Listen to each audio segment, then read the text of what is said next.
अस्सलाम वालेकुम नाज़रीन, आप देख रहे हैं प्रोग्राम दो टोक। मैं हूं किरण नाज। खबरदार, दरियाए सिंध का पानी रोकने की कोशिश भी की ना तो ऐसे नताइज आएंगे जो नस्लों तक मुहैयत होंगे। ये बात नाज़रीन, पाक फौज ने भारत को वाज़े तौर पर बता दी है कि वो पाकिस्तान का पानी रोकने की हिम्मत भी ना करें।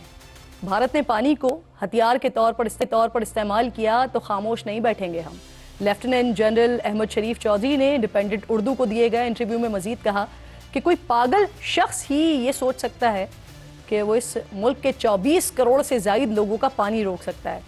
डीजी ISPR का ये बयान एक ऐसे वक्त में सामने आया है कि जब भारत की तरफ से दर्जनों डैम्स और तवील पुख्ता सुरंग के जरिए पाकिस्तान का पानी रोकने के लिए नई भारतीय साजिश बेनकाब हुई है। ऐसी खबरें सामने आ रही हैं कि भारत की तरफ से दरियाए चनाब के पानी को दरियाए रावी और ब्यास में शामिल करने के लिए जस्पा डैम की गैर कानूनी तामीर जारी है। 2 रोज़ पहले बरतानवी खबर रसा इदारे रॉयटर्स ने खबर दी थी कि पहलगाम वाक़े को जवाज़ बनाते हुए दिल्ली ने दरियाए सिंध के पानी के निज़ाम पर 1960 में किए गए सिंध दास मुआहदे को मुअत्तल करते हुए भारतीय वज़ीर आज़म ने दरियाए चनाब, जहलुम और दरियाए सिंध पर नए मनसूबों की तामीर की मनसूबाबंदी तेज़ करने का हुक्म दे दिया है। और साथ ही भारत दरियाए चनाब से निकलने वाली रणबीर नहर की लंबाई को दुगना करके 120 किलोमीटर तक बढ़ाना चाहता है, जो भारत से गुजरकर पंजाब तक जाती है, जो पाकिस्तानी ज़राअत का मरकज़ है। पाकिस्तान बड़ा वाजे कर चुका है, पहले ही कर चुका है कि सिंध तास मुआहदे की मुअत्तली बराह रास्त जंग तसव्वुर होगी और अगर भारत ने पानी रोका तो भरपूर जवाब दिया जाएगा। पाकिस्तान के इस मौक़िफ़ को आज DG ISPR ने दोहराते हुए वाजे कर दिया है कि वो उम्मीद करते हैं कि ऐसा वक्त कभी नहीं आएगा, लेकिन अगर ऐसे इक़दाम किए गए तो फिर दुनिया देखेगी और उनके ऐसे नताइज बरामद होंगे जिनके लिए हमें बरसों और दिहाइयों तक लड़ना पड़ेगा। कोई भी पाकिस्तान का पानी रोकने की हिम्मत ना करे। नाज़रीन, यहाँ पर ना ये बात बताना भी बहुत ज़्यादा इम्पॉर्टेंट है कि भारत की जारियत का भरपूर जवाब देकर और उनके जहाज़ गिराकर और इंडियन तोपों के मुंह बंद करने के बाद अमरीकी सालिसी में होने वाली जंगबंदी पर पाकिस्तान मुकम्मल कारबंद है। और वज़ीर आज़म शहबाज शरीफ ने भी बड़ा वाज़े किया है कि वो बातचीत को तरजीह देते हैं, लेकिन दूसरी तरफ भारत अपनी बदतरीन शिकस्त के जख्म चाट कर पागल हुए जा रहा है और अपने नाकाम ऑपरेशन सिंदूर के जारी होने और जंगी अज़ाइम की तड़ियाँ लगा रहा है। लेकिन इसके बावजूद पाकिस्तान मुसलसल अमन की बात कर रहा है। आज भी DG ISPR ने कहा कि जहाँ तक पाकिस्तान आर्मी का ताल्लुक़ है, ये जंगबंदी आसानी से बरकरार रहेगी और फ़रीक़ैन के दरमियान राबते में एतमाद साजी के इक़दामात किए गए हैं। अलबत्ता अगर खिलाफ वर्जी होती है तो हमारा जवाब हमेशा होगा और मौके पर होगा, लेकिन वो सिर्फ उन्हीं चौकियों और मकामात पर होगा जहाँ से जंगबंदी की खिलाफ वर्जी होगी। दूसरी तरफ नाज़रीन, मार्का हक़ में पाकिस्तान की तारीख़ी फ़तह, भारतीय जारहियत और झूठ बेनकाब करके डोजियर्स भी जारी कर दिए गए। वाज़े किया गया है कि पाकिस्तान अमन का लंबरदार है, अलबत्ता अपनी सालमियत का हर कीमत पर दिफा करेगा। शिकस्त खाकर भी बेमज़ा न होने वाले भारत की तरफ से झूठे प्रोपेगेंडे की भरमार जारी है, लेकिन जैसे कि सबको मालूम है कि झूठ के ना पाँव नहीं होते हैं, तो भारत का ये झूठ खुद ब खुद ही बेनकाब हो रहा है। कल न्यूयॉर्क टाइम्स ने लिखा कि पाक भारत जंग के दौरान भारतीय मीडिया ने झूठा प्रोपेगेंडा फैलाया और भारतीय मीडिया की मालूमात का कोई भी हिस्सा ये गौर से सुनिएगा दुरुस्त नहीं था। फिर हॉलैंड के मशहूर अखबार पॉलिटिकल ने लिखा कि भारतीय मीडिया ने पाक भारत कशीदगी के दौरान झूठी रिपोर्ट्स फैलाई जिससे जिम्मेदाराना सहाफत के बारे में तशवीश पैदा हो गई। और आज फेक न्यूज़ वॉचडॉग ने 7 मई से 10 मई के वाक़यात पर मबनी तहकीकाती रिपोर्ट पे भारतीय हुकूमत और मीडिया का झूठ का भांडा मजीद फोड़ दिया है। फेक न्यूज़ वॉचडॉग रिपोर्ट में बताया गया है कि जंग के दौरान भारतीय मीडिया मुकम्मल तौर पर हुकूमती सरपरस्ती में मुहिम साजी में मुलव्वस पाया गया, जिसने जाली खबरों के जरिए जंग में पाकिस्तान पर सबकत हासिल करने की नाकाम कोशिश की। इसी रिपोर्ट के मुताबिक भारतीय वजारत खारजा ने इराक में 2007 की फुटेजेस को पुलवामा के साथ जोड़ा। इंडियन मीडिया ने इसराइली आयरन डोम की 2021 की फुटेजेस को बतौर इंडियन डिफेंस सिस्टम दिखाया और तो और इंडिया टुडे ने तो एनिमेटेड मिसाइल हमलों को बतौर हकीकी मिसाइल दिखाने की नाकाम कोशिश की, जिससे जो भारतीय मीडिया की क्रेडिबिलिटी थी ना वो सिफर हो गई। पता नहीं पहले थी भी या नहीं थी। भारतीय हुकूमत सच से नाज़रीन इस लेवल पे खौफजदा है कि पाकिस्तान समेत दुनिया के किसी भी मुल्क से अगर कोई उनको आईना दिखा रहा है तो फिर मोदी सरकार उनके खिलाफ कार्रवाइयां कर रही है। चंद दिन पहले भारतीय हुकूमत ने 8000 एक्स अकाउंट बंद करने की दरखास्त की थी। इसके अलावा मुतअद्दिद यूट्यूब चैनल्स भी भारत में सच दिखाने के जुर्म में बंद हो चुके हैं और इसी जुर्म का शिकार मैं भी हुई हूँ। मेरा एक्स अकाउंट भी मोदी ने बंद कर दिया क्योंकि जो दिखा रहे हैं हम सच दिखा रहे हैं। इसके बाद वहाँ के अवाम अपने हुक्मरानों से ये सवाल कर रहे थे, फिर भी हम सही खबर देते रहेंगे और इसीलिए पाकिस्तानी मीडिया की रिपोर्टिंग को दुनिया भर में सराहा जा रहा है। इसके अलावा नाज़रीन, पाकिस्तान ने दुनिया भर में भारत की दहशतगर्दी को बेनकाब करने के लिए भरपूर सिफारतकारी का फैसला किया है, जिसमें दोस्त ममालिक से मुशावरत की जाएगी। नायब वज़ीर आज़म इसहाक डार की क़यादत में वफ़द कल चीन का दौरा करेगा और इसी दौरान अफ़गान वज़ीर ख़ारजा भी चीन में मौजूद होंगे। इस तरह ये मुलाकात इलाकाई सियासी सूरत हाल और बाहिमी ताउन को मज़ीद मजबूत बनाने में बड़ा इंपॉर्टेंट रोल प्ले करेगी। वज़ीर आज़म शहबाज शरीफ भी अगले हफ्ते ईरान का दौरा करेंगे और बिलावल भुट्टो की क़यादत में पार्लियामेंटेरियंस का वफ्द भी यूरोपीय ममालिक जाएगा। भारत को कि महाज पर मौका नहीं दिया जाएगा। इन्हीं तमाम मामलात पर बात करने के लिए प्रोग्राम में आज मेरे इंतहाई मोअज़्ज़ज़ मेहमानों में मुझे शेर अफजल मरवत साहब ज्वाइन कर रहे हैं स्टूडियो में, रुकन कौमी असम्बली हैं। बहुत शुक्रगुजार हूँ आपके वक्त की। इख्तियार वली खान साहब जो कि कोऑर्डिनेटर हैं वज़ीर आज़म के, मुझे प्रोग्राम में ज्वाइन कर रहे हैं, आपकी भी शुक्रगुजार हूँ। ब्रिगेडियर हारिस नवाज साहब साथ मौजूद हैं, दिफाई तजियाकार हैं और इन तमाम हालात में मईशत किस तरफ जा रही है और कितने इम्कानात हैं मईशत की ऊँची उड़ान उड़ने के भरने के। खाकान नजीब साहब भी प्रोग्राम में साथ मौजूद होंगे। आप तीनों मेहमानों की मैं शुक्रगुजार हूँ। मरवत साहब, आपसे सर बात का आगाज़ करते हैं। पाक भारत जंग के दौरान तहरीक इंसाफ सर किसी इजलास का हिस्सा नहीं बनी, उनको बार बार ये कहा जाता रहा, बार बार समझाया जाता रहा। इनफैक्ट उस दौरान जितने भी मेहमान पाकिस्तान तहरीक इंसाफ से मेरे प्रोग्राम में आए तो मैंने उनसे कहा कि ये इस वक्त पाकिस्तान मुस्लिम लीग नून या पाकिस्तान तहरीक इंसाफ या दीगर पार्टीज़ की जंग नहीं है, ये पाकिस्तान की बात है और पाकिस्तानी होने का वक्त है, सबको एक साथ बैठने का वक्त है। क्या सर ये वक्त नहीं था कि मुल्क के अंदर भी अगर उस वक्त साथ बैठ जाते तो सीज फायर करके हालात को बेहतर कर लिया जाता, अगर उस वक्त साथ बैठ जाते तो? बहुत शुक्रिया। बेहतर होता जिस तरह होता जिस तरह आप कह रही है। लीडरशिप की बड़ी मजबूरियों में से एक बहुत बड़ी मजबूरी ये है कि वो खुद अपने तय कोई फैसला कर ही नहीं सकते हैं जब तक कि हर फैसले के लिए, छोटे से छोटे फैसले के लिए खान साहब से इजाज़त न ली जाए। लेकिन और ये इसी फैसला साजी या फैसला करने की कुव्वत का फुकदान है जिसकी वजह से 1.5 साल से हमने काफ़ी सफ़र किया है। ये वक्त था, लेकिन ये सारी जिम्मेदारी मेरे ख्याल में पीटीआई पे भी नहीं डाली जा सकती हैं क्योंकि गवर्नमेंट भी अपने तय थोड़ी बहुत एफर्ट कर लेती या इनको फैसिलिटेट कर देती। मुख्तसरन मैं ये अर्ज़ करूँगा कि बहुत ही अच्छा होता, लेकिन एक चीज़ मैं ऑन रिकॉर्ड कहना चाहता हूँ कि पीटीआई ने जंग के दौरान जो अफवाज पाकिस्तान के सपोर्ट में जिस तरह सोशल मीडिया पे या फील्ड पे खड़े होके या पार्लियामान के अंदर किरादात के वक्त जो जिस तरह परफॉर्म किया वो बेसिकली कौमी वहदत का तकाजा था और वो इस इम्तिहान पे पूरा उतरी है। ठीक। अब इख्तियार साहब, सर बहुत शुक्रिया। अस्सलाम वालेकुम। सर ये फरमाइएगा ज़रा, अभी जो हमने आगाज़ में बात भी की, DGISPR का इंटरव्यू हमारे सामने है कि अगर इंडिया ने हमारा पानी रोका तो नताइज जो है वो तवील होंगे। वज़ीर दिफा पहले ही कह चुके हैं कि इंडिया ने पानी रोकने के लिए कोई स्ट्रक्चर बनाया तो उस स्ट्रक्चर को ही हम तबाह कर देंगे। सर क्या कोई ऐसी इत्तलात हमारे पास मौसूल हुई है कि वहाँ कोई मंसूबा बनाया जा रहा है, तवालत की बात हो रही है? क्योंकि मकबूजा कश्मीर के वज़ीर आला ने एक्स पर मुतनाज़ तलबिल बैराज पर दोबारा काम शुरू करने की बात की है, तो हमारे पास है इसकी कोई इंटेलिजेंस, कोई इत्तलात? सर बिस्मिल्लाहिर्रहमानिर्रहीम। बहुत शुक्रिया किरण। देखिए, इसमें कोई दो राय नहीं है कि पाकिस्तान की पानी को रोकना जो है ये पाकिस्तान के लिए जिंदगी और मौत का सवाल है। अगर हमारा पानी किसी ने रोकने की कोशिश की तो इसका मतलब यह है कि आप पाकिस्तान की 25 करोड़ आबादी को बूंद बूंद पानी के लिए तरसाना चाहते हो और मारना चाहते हो। तो अगर आप हमारे मुल्क पर अभी दहशतगर्दी करोगे तो फिर आपके साथ कोई अच्छाई की कोई तवक्को हमसे मत रखना। और इसमें भी कोई शक नहीं, आपने देख लिया कि फिर यहाँ से अल-फतेह मिसाइल किस तरह उड़ता है। आपने शाहीन, गौरी और अब्दाली की रफ्तार भी देख ली है। तो ये जितनी ये टेक्नोलॉजी हमने रखी है, हमारा कोई और दुश्मन नहीं है, हमारा कोई और मसला नहीं है। इंडिया के साथ बात होगी, ट्रंप साहब बात करते हैं, प्रेसिडेंट ट्रंप, कि मैं दोनों मुल्कों को खाने की मेज पे बिठाना चाहता हूँ, शौक से बिताएं। वहां पर बैठेंगे, बात होगी। कोर इशू कश्मीर है, कश्मीर पे बात होगी, वहां पर बात होगी पाकिस्तान जी। के पानी रोकने पर, वहां पर बात होगी पाकिस्तान पर हमले की बात होगी। इसके अलावा जो प्रॉक्सी वॉर इसने शुरू की है पाकिस्तान में, इस पर बात होगी। पानी रुका तो मैं this is something very obvious and there is no rocket science. पानी रुका मिसाइल चलेगा, पानी रुका बम चलेगा।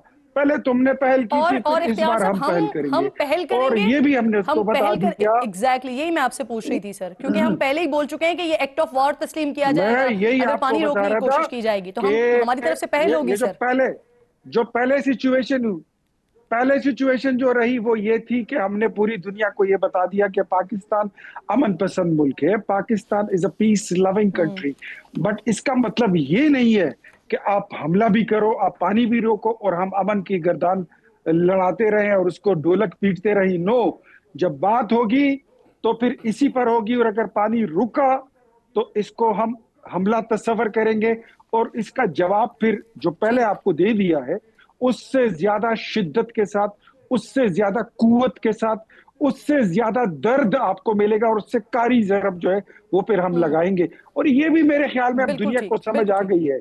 ये जो कुछ लोग समझते थे जी। कि दुनिया का नक्शा होगा तो उसमें पाकिस्तान नहीं होगा, नो, नेवर, कभी भी नहीं हो सकता। दुनिया का कोई ऐसा नक्शा कबूल नहीं है जिसमें पाकिस्तान ना हो, बल्कि वो दुनिया नहीं रहेगी जहां पे पाकिस्तान नहीं होगा। सर बानी इतना हमारे पाकिस्तान ने पास। ही कह दिया था कि कोई भी ऐसा नहीं है जो पाकिस्तान को अंडू कर सके सर, अल्लाह की जात के अलावा। जी तो ये हमारे सामने। मुझे इंशाल्लाह, इजाजत दीजिएगा, इंशाल्लाह, आप अगर कंप्लीट करना चाहे सर जुमला प्लीज। कह दें, फिर मैं। जी एक फिक्र मैं ऐड करना जी। चाहता हूँ। ये जो वार ऑन वाटर्स की बात हो रही है ना, जी। मैं ज़ाती तौर पे समझता हूँ जो हमारी इंडस बसीन ट्रीटी है, जी। इंडस अकॉर्ड 1960 की, इसके तहत जो इंडस है, झेलम है, जी।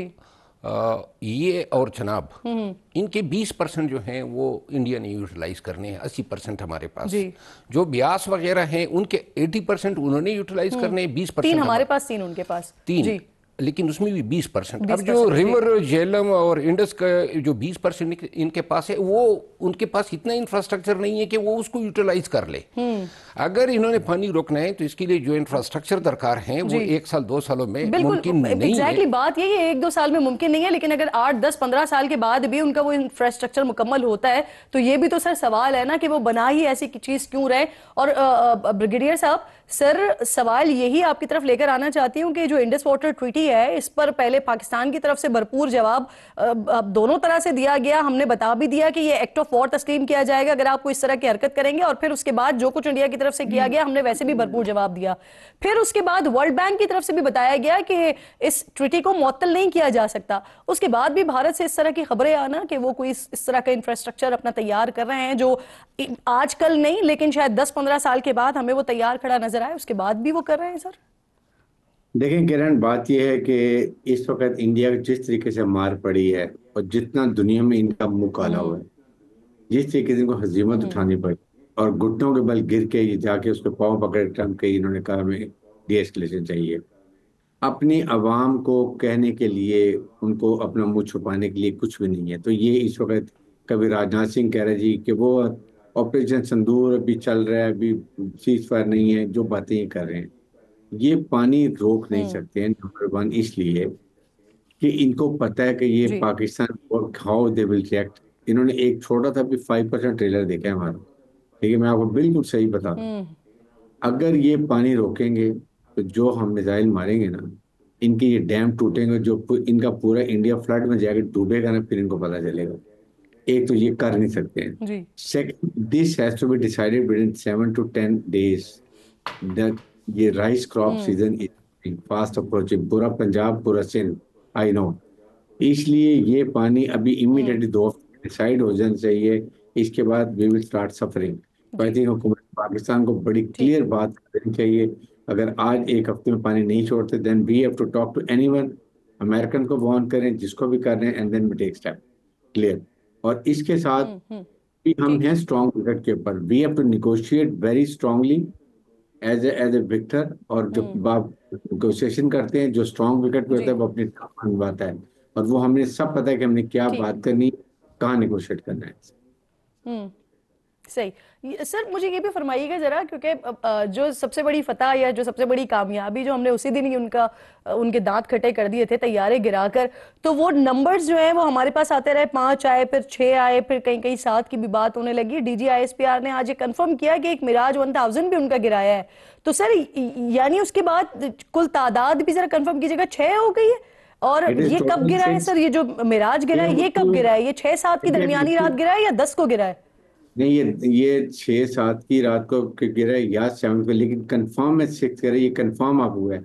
उस वक्त भी अगर याद हो कि उस रात को 6-7 की नाइट को जब 5 गिरे थे, डिफेंस मिनिस्टर ने कहा था कि 6 गिरे हैं, बट अभी कंफर्म नहीं हुआ, तो please stick to 5, we will confirm you. ठीक है, इसलिए इनकी जितनी बेइज्जती उसमें हुई है ना, यकीन करें, उसके बाद जो हमने इनके मिसाइल साइट उड़ाई हैं, ये S-400 की, ब्रह्मोस की, उड़ी के जो इनके सारे एमुनिशन डम थे वो उड़ाए, सारे बेसिस उड़ा दिए। इनके सिस्टम ऑफ डिफेंस में इनके पैरालिसिस हो गया था।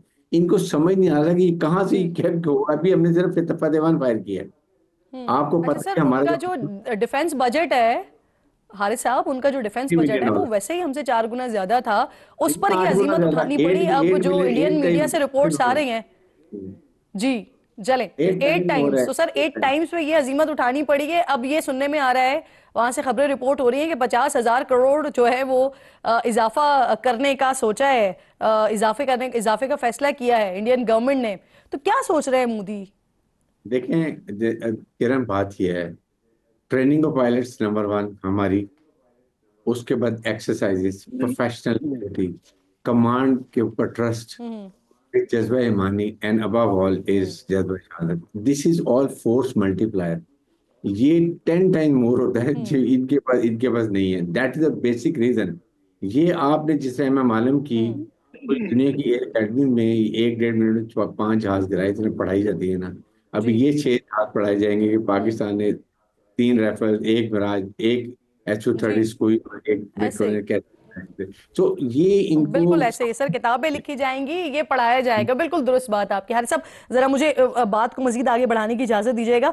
मरवत साहब, इंडिया से लड़ाई के बाद ना जो एक परसेप्शन था या जो ग्राउंड रियलिटी थी पाकिस्तान की, इंटरनल बात कर रही हूँ मैं, उसमें बड़ी वाज़ेह तब्दीली आई है और ये आप भी बहुत अच्छे तरीके से जानते हैं। खान साहब की मकबूलियत का, उनकी ग्राफ का जो दावा किया जाता था वो भी ऑब्वियसली तब्दील हुई है। कल ही मेरे प्रोग्राम में जो है वो फैसल चौधरी साहब मौजूद थे और उन्हें ये बात की कि अब शायद लोग बुलाने पर उस तरह से बाहर नहीं आएंगे। अगर एहतजाज की कॉल PTI की तरफ से दी जाती है तो वो उस तरह से कामयाब नहीं होगी।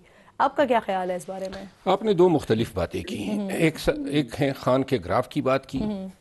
जंग में कामयाबी का ये नतीजा कि खान का ग्राफ डाउन हुआ है, मेरा ख्याल है मैं इसे एग्री नहीं कर सकता हूँ। खान का ग्राफ जो है वो जंग से कबल या जंग के बाद जो है उन मुहर्रिकात या उन डायनामिक्स पे तो ता ही नहीं जिन पे जंग लड़ी गई। वो एक कैद में है, बेगुनाह हैं, लीडर हैं, उसकी पार्टी का मैंडेट लिया गया और उसकी पार्टी के वर्करों को मारा गया, पीटा गया, जो 2-2.5 साल में हुआ। इन चीज़ों ने जो है खान की सियासत को, उसकी पार्टी को जो है कबूलियत और सियासत की मेराज पे पहुंचाया है। वो चीज़ें तो ख़त्म नहीं हुई है, खान बाहर नहीं आया है। अब जहाँ तक एहतजाज की बात है, यहाँ पे मैं फैसल चौधरी साहब की इस बात से इत्तेफाक करता हूँ कि एहतजाज जो हैं वो गुज़िश्ता 1 साल में हमारी एहतजाज की कुव्वत जो है बड़ी कमज़ोर हुई है। वो नाकिस फैसले और इन फैसलों में जो है बदनीयती और सबसे हटकर ये कि पार्टी जो है कभी भी एक पेज पे इकट्ठे ही नहीं हो सकती। किसकी बदनीयती की बात करें? फैसला साजी में बदनीयती कौन कर रहा था? मतलब यानी जब फैसले मेरिट पे ना हो। आप देखिए ना, पाकिस्तान तहरीक इंसाफ के बहुत सारे जो यूथ ऑर्गेनाइजेशन हैं, PTI यूथ, बड़ा ही कलीदी किरदार अदा किया 9 मई के बाद हमारे साथ एहतजाजों में। इन्होंने क्या किया कि पार्टी में गुज़िश्ता 1.5 साल में तब्दीलियाँ की या तबादले किए, इससे पार्टी का पूरा ढांचा ही चेंज हो गया। यूथ का प्रेसिडेंट जो है मीना खान अफरीदी थे, उनको हटाया, एक ऐसे शख्स को लाए जिन्होंने वोट ही पीटीआई को नहीं दिया, और जो फैसलाबाद से ताल्लुक़ रखता है तमाम एमएनए साहिबान और पंजाब असेंबली ने कहा कि इनको कहाँ से ले लेकिन आए। अभी आप आगाज में कह रहे थे कि ये सारे फैसले तो सारे ही फैसले खान साहब के अलावा कोई और कर नहीं सकता, तो नहीं, ये सारे फैसले भी खान साहब ही फैसले कर तो रहे हैं। खान साहब से करवाए जाते हैं ना। देखिए, तो ये बदनीयती कौन कर रहा था? एक 3, नहीं 4, है 5 ना, कौन लोग थे? तमाम जो ऑर्गेनाइजेशन, सिस्टर ऑर्गेनाइजेशन है और मेजर पार्टी है, इसमें फैसले या लोगों को मनासिब जो हैं वो सिफारिशों पे इसलिए दिए जा रहे हैं ताकि अपने ग्रुप्स को पार्टी के अंदर मजबूत किया जा सके। अब जिन लोगों ने 9 मई के बाद तहरीक या एहतजाज जो है एहतजाज की तहरीक चलाई, उन लोगों को दूरबीन पे भी जो है नामो निशान नहीं मिलता है, सबको पीछे हटाया चले, गया। अब मुझे ये बता दें, अब अगले महीने अब क्या आगाज में हुकूमत बजट पेश करने जा रही है। अब अगर मैं पीटीआई की बात करती हूँ तो वो तो बतौर अपोजिशन जमात ऑब्वियसली बजट के लिए वोट नहीं देगी, मुमकिन तो यही नजर आता है। आप क्या करेंगे सर? आप हुकूमत को वोट देंगे या फिर पीटीआई की हिदायत पे अमल करेंगे? नहीं, मैं तो जो पीटीआई का फैसला होगा वही मेरा फैसला है। सही, इसमें तो कोई शक यानी नहीं जरदाज गुल जो आपको कहेंगे आप वो करेंगे? नहीं, जरदाज गुल का फैसला तो नहीं होगा ना, खान साहब का फैसला होगा। चलो, तो जो खान साहब का फैसला होगा पीटीआई का फैसला होगा, इसमें तो किसी को शक नहीं होना चाहिए। सही सही। अच्छा इख्तियार साहब, ये फरमाइएगा सर, वजीर खारजा कल चीन जा रहे हैं, अफगान वजीर खारजा अमीर खान मुत्तकी भी वहां होंगे, कहा जा रहा है कि सैफरीकी मुज़ाकरात भी होंगे, तो क्या एजेंडा है इसका? और क्या खित्ते में सर ये जो भारत के खिलाफ कोई इत्तेहाद बनने का इम्कान है? अच्छा, मैं थोड़ा सा ये जो प्रीवियस आपने सवाल किया ना, सवाल तो आपने शेर अफजल भाई से किया, लेकिन मैं थोड़ा सा कमेंट करना चाहता हूँ। ये जो जितनी जंग ये 12-14 दिन गुजरे हैं, इसमें किसने क्या खोया, किसने क्या पाया, फॉरगेट अबाउट के इमरान खान का ग्राफ कहाँ पर था और कहाँ पर है, शायद जहाँ पे था वहीं पे हो, लेकिन वो एक मखसूस सपोर्ट जो इमरान खान को एंटी एस्टेब्लिशमेंट नैरेटिव की वजह से मिला था, और जिसकी वजह से आर्मी का ग्राफ जो था वो कट डाउन हो गया था, वो मेरे ख्याल में अब इमरान खान के पल्ले में नहीं रहा। आर्मी ने अपना ग्राफ जो है वो, पाकिस्तान आर्मी ने अपना ग्राफ बुलंद किया है, बिल्कुल इसमें कोई शक नहीं, वरना आप कोई भी सर्वे करा लीजिए। एक नंबर 2, वजीर आजम शहबाज शरीफ जो हैं, उन्होंने बहैसियत वॉर हीरो अपने आप को मनवा लिया। जिस तरीके से उन्होंने पहले दिन अपना स्टैंड लिया था, वो उनका जो पॉलिटिकल मूव था कि इंडिया को उन्होंने बिल्कुल बैक फुट पे पुश बैक कर दिया था कि अगर आप कहते हो कि पहलगाम के वाकये में हम यानी पाकिस्तान मुलविस है, तो let's have a joint investigation, आ जाओ इसकी एक मुश्तरका तहकीकाती कमेटी और कमीशन बना लेते हैं, जिससे आज तक भारत जो है हर जगह पर सफारती तौर पर वो पीछे हटते जा रहे हैं और आपके साथ दुनिया मिलती जा रही है। तो मेरे ख्याल में इसके हीरोज यही हैं। बात बिल्कुल बिल्कुल आपकी बात तो मुसलसल, इख्तियार साहब आप जहां जहां बात कर रहे हैं हम मुसलसल आपकी ये बात और आपका ये स्टांस सुन रहे हैं। अब आप जरा मेरे वाले सवाल का भी जवाब दीजिए ना सर, क्या होने जा रहा है? और फिर ये भी बताइए, जो अफगान तालिबान की इंडिया में खुफिया मुलाकातें हो रही हैं, इस पर क्या स्टांस है हुकूमत का? देखिए, अफगानिस्तान के साथ वहां पे जो वजीर खारजा साहब हमारे गए थे, इसहाक डार साहब, और जो अभी तक जितनी उनके साथ हमारी डिप्लोमेटिक राब्ते हो रहे हैं, उसमें एक ही बात है कि हम अफगानिस्तान को यही कहते हैं कि मेक श्योर कि अफगानिस्तान की जो सरजमीन है वो पाकिस्तान के खिलाफ इस्तेमाल नहीं होनी चाहिए, वहां पर इंडिया को फैसिलिटेट नहीं करना चाहिए। हमने हमेशा यहाँ से खैबर पख्तूनख्वा हो, पाकिस्तान का कोई भी चप्पा हो, वहां से हमने किसी को अफगानिस्तान के खिलाफ साजिश करने और कोई हर्रा सराई करने की हमने इजाजत नहीं दी है। तो अफगानिस्तान के साथ हमारी सारी बात इसी पर है कि जो पाकिस्तान में प्रॉक्सी वॉर्स चल रही है उसमें कहीं कहीं पे इन्वॉल्वमेंट आती है। जी सर, आपका स्टांस मुझे बहुत इंपॉर्टेंटली जानना था कि क्या स्टांस है हुकूमत का, लेकिन ब्रेक के तकाजे आप बहुत अच्छे तरीके से समझते हैं सर। मुझे ब्रेक की कॉल दी जा रही है। बहुत बहुत मौजूद मेहमान मेरे साथ मौजूद थे, आपके वक्त का बेहद शुक्रिया। एक छोटा सा ब्रेक लीजिए नाज़रीन, ब्रेक के बाद वापस आते हैं और ज़रा माशी एतबार से या पाकिस्तान में क्या होने जा रहा है इस पर बात करते हैं।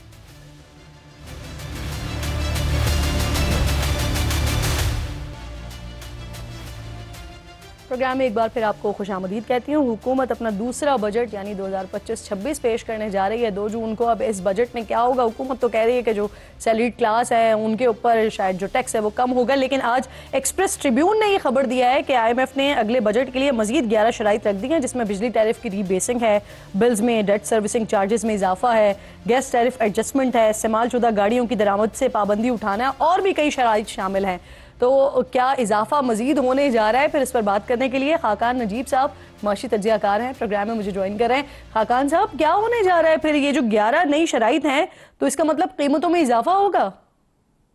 तो किरण साहब भाई, एक तो बात यह कि पाकिस्तान की इकॉनमी बिल्कुल बाय द बुक बिहेव कर रही है, जैसे जैसे कि उसको बिहेव करना चाहिए जब IMF की इंगेजमेंट होती है, जिसका मतलब यह है कि एक स्टेबिलिटी है, जिसका मतलब है कि इफरात ज़र कम हुई है, जिसका मतलब है बैरूनी खसारा संभला है और कॉन्सिक्वेंटली आपके रिजर्व्स की पोजीशन $13 अरब पे है। एक तो ये बात हो गई।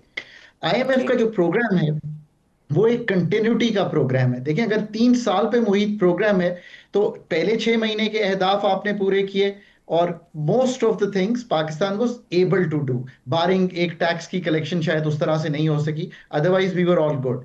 अब आपको नए अहदाफ तो मिलने हैं वरना तो प्रोग्राम ही खत्म हो जाए। कुछ अहदाफ आपने नहीं पूरे किए थे, उनका रीड थिंक है। For example agriculture income tax जो है वो निफाज होना था, नहीं हुआ, अब उन्होंने कहा जून में जाके कर लें। खाकान साहब, मुझे वो बताएं ना जो आवाम सुनना चाहते हैं। सर, इन 11 शराइत के बाद क्या बिजली के बिल्स में इजाफा होगा, गैस की कीमतों में इजाफा होगा? अवामी बात बताएं ना सर, होगा नहीं होगा? तो एक तो किरण ये बात है कि मैं हमेशा मुल्क को कहता हूं कि कुल्ली तौर पे IMF पाकिस्तान में ना बिजली की निर्ख तय करता है और ना ही गैस के निर्ख तय करता है। नेपरा और ओगरा का ये काम है कि वो ये निर्ख तय करें और हुकूमत का काम है कि वो उसको नाफिज करे। इसमें बिल्कुल क्लैरिटी रखें। पाकिस्तान में एक तो तीनों डिस्कस कर लेते हैं। टैक्सेस जो है मेरे ख्याल है कुछ सैलरीड के जो टैक्सेस हैं उनमें कमी होगी, नॉन सैलरीड में भी कुछ कमी होगी, कुछ मैन्युफैक्चरिंग में भी कमी होगी। IMF ये खुद नहीं करता, लेकिन अगर IMF शराइत रखेंगे तो तब तो नेपरा ओगरा करेंगे ना सर। IMF की शर्त यह है कि जो बेस टैरिफ तयन करे नेपरा, वो जुलाई में उसका इन जो निफाज है वो हुकूमत कर दे, गैस का भी फरवरी में कर दे और बिजली का कर दे और कैप्टिव का जो निर्ख चेंज हुए हैं उसका भी इजरा कर दे। देखिए, प्रोग्राम में रहते हुए वो कॉस्ट को मीट करेंगे। अब बहुत अच्छा वक्त है आपके पास। ये जो बजट है ना Kiran, if you will give me 1 minute, exactly 1 minute, इसमें आपके पास ये टाइम है, ये स्पेस है। क्या है स्पेस? आपका कुछ डेट सर्विसिंग कम हुई है बिकॉज आपके जो 12% 11% पे आ गई है पॉलिसी रेट। सो आप जो अपने टैक्सेस का निजाम है उसकी दुरुस्तगी कीजिए और जो एक्सपेंडिचर हैं उनको संभालिए। ये एक ट्रांसफॉर्मेशनल बजट हुकूमत बना सकती है। 14,300 का तो एक हदफ है जो FBR का है, उस पर कैसे पहुंचना है ये तयन जो है ये तो हुकूमत वक्त ने करना है। एंड आई एम श्योर कि अथॉरिटीज कॉग्निसेंट हैं कि ये जो बोझ है कुछ सेक्टर्स पे कम होना है, रिटेल, होलसेल, एग्रीकल्चर पे बोझ जाना है। खाकान साहब, मैं ना इसको मजीद आसान कर देती हूँ। सर, मैं दोबारा पूछ लेती हूँ, आप जो कैलकुलेट कर रहे हैं, जो आप नंबर्स का गोरख धंधा देख रहे हैं, उसमें बिजली की कीमतें, गैस की कीमतें, पेट्रोल की कीमतें ये बढ़ेंगी नहीं बढ़ेंगी? सर, मेरा नहीं ख्याल कि इस वक्त, चूंकि इंटरनेशनली एक एक कर लेते हैं, जो पेट्रोलियम प्रोडक्ट्स की कीमतें हैं वो दुनिया में चूंकि कम हो रही हैं और मुझे लगता है कि ऐसे ही रहेंगी, तो पेट्रोल की कीमत में कोई खातिर खा इजाफा नहीं होना चाहिए। एक 5 रुपए की कार्बन लेवी जो है वो आनी है, वो अब्जॉर्ब हो जानी चाहिए होपफुली। जहां तक बिजली का ताल्लुक है, जुलाई तक कोई रद्दोबदल नहीं होगा बिजली की कीमत में, ये जून 30 तक यही कीमत रहेगी। गैस उस पे जो वो मेरा ख्याल है फरवरी तक गैस की कीमत में कोई रद्दोबदल नहीं होगा। जनवरी जो नेक्स्ट आएगा उसके बाद जाके ये कीमतें तब्दील होंगी। ठीक। अच्छा सर, पिछले बजट में जो टैक्स का हदफ था वो 12,000 अरब से जायद का रखा गया था, जो पूरा करने में नाकाम नजर आया हम, और अब जो अगले बजट के नंबर्स आ रहे हैं वो 14,000 अरब से जायद है। आपको लगता है कि ये मुमकिन होगा? और फिर इससे बड़ा सवाल ये कि जो हुकूमती वज़रा की जानिब से मुसलसल ये कहा जा रहा है कि जो तनख्वाहदार तबका है उनके टैक्सेस में कमी करेंगे, रिलीफ देंगे, फिर वो तो नहीं नजर आ रहा कि 12,000 ही कामयाब नहीं हुआ था, आपने 14,000 करना है। 12,900 का हदफ था, उसको 12,300 कर दिया गया। मेरे ख्याल है 12,300 भी शायद नहीं मेक कर सकेंगे, 12,000 के इर्द गिर्द शायद साल खत्म होगा। अब उधर से जो 14,300 का सफर है, यानी कि 2,300 आपने और कलेक्ट करना है अगले साल में इन एन इकोनॉमी जो कि अभी थोड़ा सा जिसे कहेंगे चलना शुरू हुई है, थोड़ी सी ग्रोथ दिखाई देना शुरू हुई है कुछ सेक्टर्स में।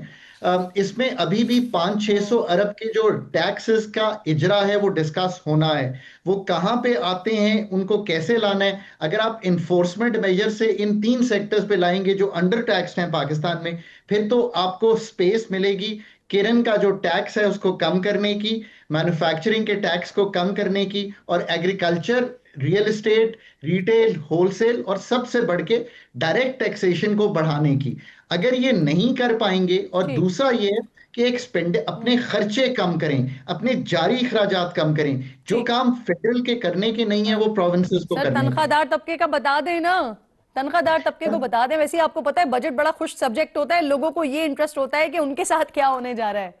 एक तो ये है कि जो गाड़ियां हैं उसकी इंपोर्ट पर, तो जो कि हर कोई गाड़ी खरीदता है, तो जैसे पहले नई इजाजत थी, आई थिंक 5 साल तक पुरानी गाड़ी खरीदने की इजाजत हो जाएगी, और जो टैरिफ्स भी हैं इंपोर्ट्स पे वो कम हो जाएंगे। सो कुछ तो ईजिंग यहाँ पे आएगी, ये तो एक बात है। दूसरा, आई थिंक तनख्वाहदार जो बिल्कुल लोअर इनकम अर्नर्स हैं, जो इस वक्त 50,000 का स्लैब है, सो सबसे बड़ी ये बात है। लेट्स से कि किरण आप 50,000 कमाती हैं और 51,000 अगर आप कमाना शुरू कर दें तो आप पे टैक्स लागू हो जाएगा। आई थिंक ये 50,000 की जो स्लैब है, अगर if I was to decide it, तो मैं तो इसको 75, 80 या 1 लाख पे ले जाऊं। आई थिंक एक तो ये बढ़ जाएगी तो बहुत से लोग इसमें से निकल जाएंगे। I think that will be the better story to tell. सही सही, बिल्कुल ठीक। बहुत बहुत शुक्रिया आपका हाकान नजीब साहब। आपसे क्या होने जा रहा है आगे, बजट में पाकिस्तानियों को क्या मिलने जा रहा है, क्या फवाइद होने जा रहे हैं, उस पर बात कर रहे थे। एक छोटा सा ब्रेक लीजिए नाज़रीन, ब्रेक के बाद वापस आते हैं।